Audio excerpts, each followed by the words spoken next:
In a way, it does, because if we go in, I'm going to take my program in there and I'm going to work my program, then it becomes about me.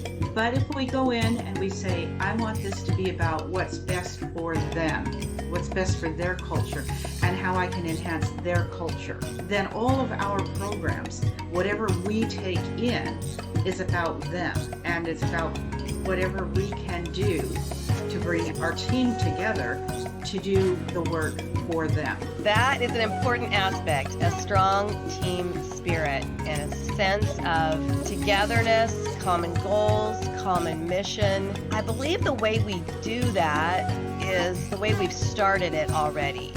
We keep communication open. We communicate often. We take everyone's feedback. We provide ideas and share them with everybody so that if one thing that Justine is doing or something that Michelle is doing sounds like, hey, that might work for me, we can try that ourselves and we can share what we're doing with others.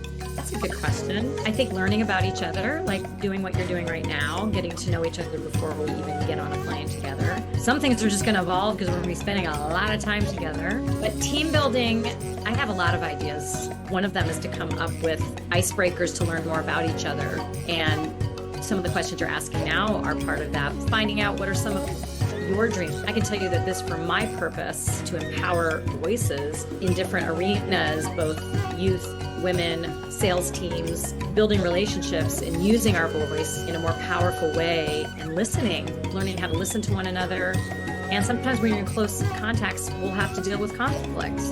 There will be some conflicts that will arise, whether it be someone's taking too long in the bathroom or someone's late every day, that we're going to have to make adjustments. It's going to require patience. It's going to require listening and not always having your own agenda. And I think it's very good to learn those things at any age. That's one way we're going to be team building, whether we like it or not. I think documenting is huge. If you go anywhere in the world, no matter where it is, things rapidly change over just the span of 2 years. And what's so beautiful about documentary filmmaking is that you're capturing a moment in time, a culture in time, a society in time, like thoughts in time. And I think what we're going to be doing is something that can be seen like 60 years later, and people are going to be able to look back and see what it was like back then. Yeah, I was going to say being able to bring my skill set to the table, which is filmmaking and content creation and videography.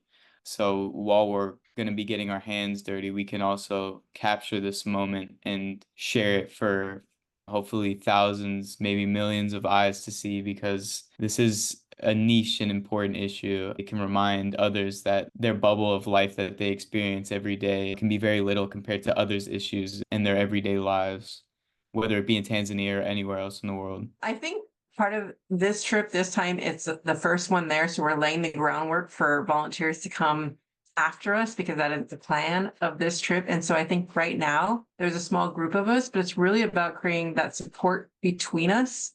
If someone needs something, stepping up and reaching out a hand, and knowing that we are going in the thick of things and that we're just going to be there to help each other, and that we are doing it together so that we don't have to do this alone. I think it's knowing the vision that we're there to serve them first and to assess when we get a couple of days to just see how things work, and then see from the way that they do there what can support that system further. And I think building that as a team and knowing those pieces will help greatly. I hope to see that the women and youth are able to have open conversations with us and with other people, that they're able to find their voice and be able to talk openly and be able to help them with problems and help them with their dreams, and being able to help them see that they are powerful and they have a message to say. Donate to empower the voices of Tanzanian children. Donate to globally connect all our voices. Donate to help the voices of Tanzanian youth dream bigger and beyond their circumstances.